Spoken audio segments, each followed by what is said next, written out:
काही मंत्र्यांनी थेट राजीनामा देण्याची तयारी सुद्धा दाखवलेली आहे.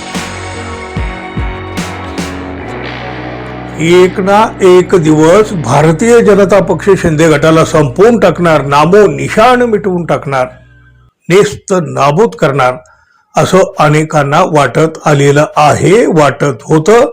आज सुद्धा ते वाटतंय.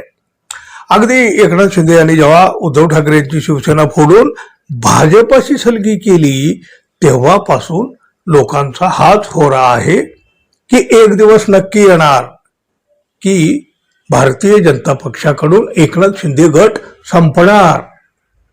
अगदी आता साताऱ्याच्या एका घटनेतून भाजपानं हे आपल्या कृतीमधून दाखवून दिलंय बघा. अहो, पोलिसांचा वापर करून भारतीय जनता पक्षानं शिंदे गटाचाच जिल्हा परिषदेतील सत्तेचा घास हिसकावून घेतला. दुसरं तिसरं कोणी नाहीये. शिंदे गटानं हा आरोप केला, संताप व्यक्त केला, चिडलाय शिंदे गट. त्यामुळं भाजपकडे पुरेसं संख्याबळ नसताना सुद्धा भाजपने इथं शिंदे गटाचा काव्यबाजपणे गेम केला आणि सत्ता मिळवली. अर्थात त्याचे तीव्र पडसाद उमटले. अगदी विधानसभेपर्यंत त्याचे प्रतिध्वनी उमटलेले आहेत. भारतीय जनता पक्षानं तोंडावर पाडल्यामुळं एकनाथ शिंदे गटामध्ये मोठी अस्वस्थता आहे. मित्र म्हणून भाजपनं आपल्याच पाठीत खंजीर खुपसलेला आहे याची जाणीव आता शिंदे गटाला पुरती झालेली आहे.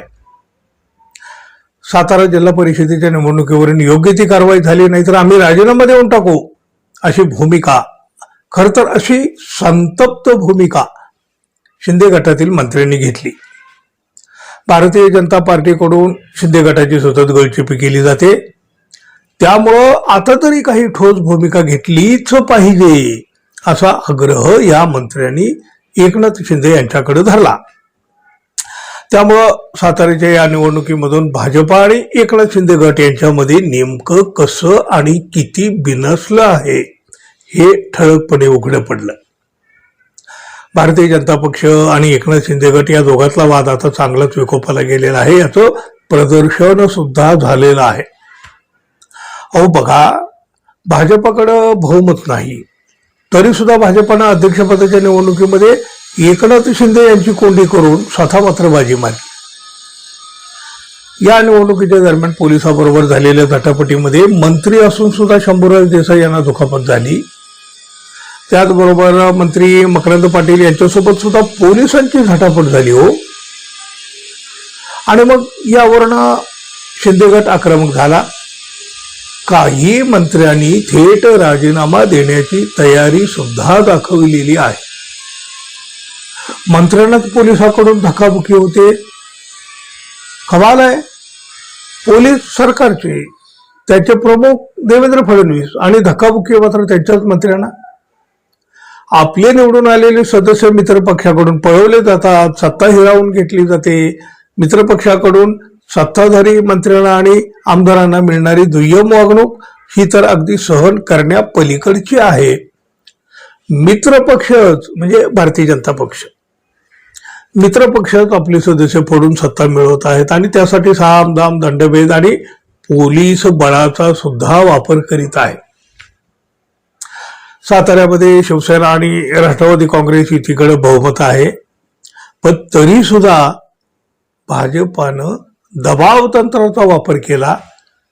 शंभूराज देसाई यांच्यासारख्या वरिष्ठ मंत्र्याला पोलिसांनी सर्वोच्च समक्ष धक्काबुक्की केली हो. फडणवीस यांच्याकडे गृह खातं आहे मित्रांनो.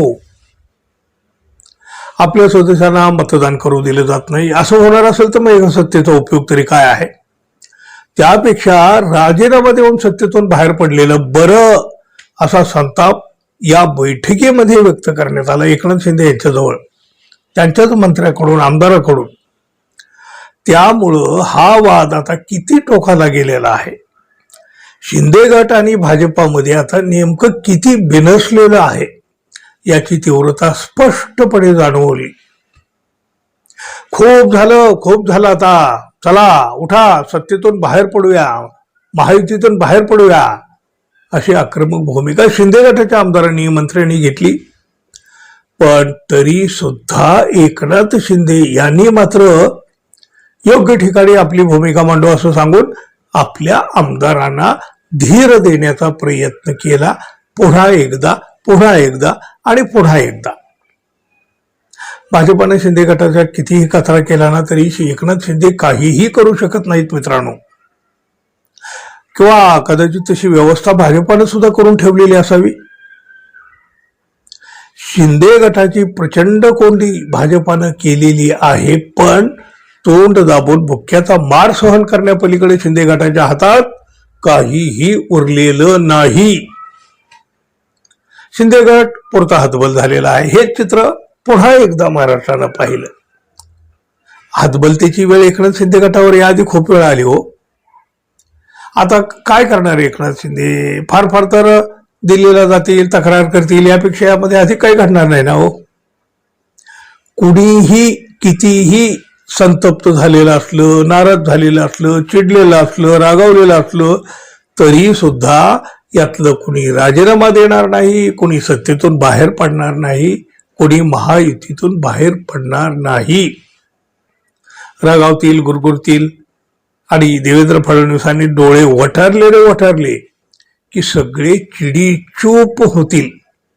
नाहीतरी आतापर्यंत काय घडलेलं आहे हो.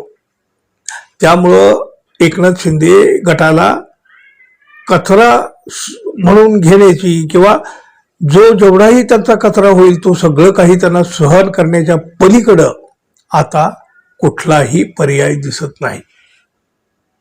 तुम्हाला काय वाटतं मित्रांनो? जरूर सांगा. धन्यवाद. पुन्हा भेटू. नमस्कार.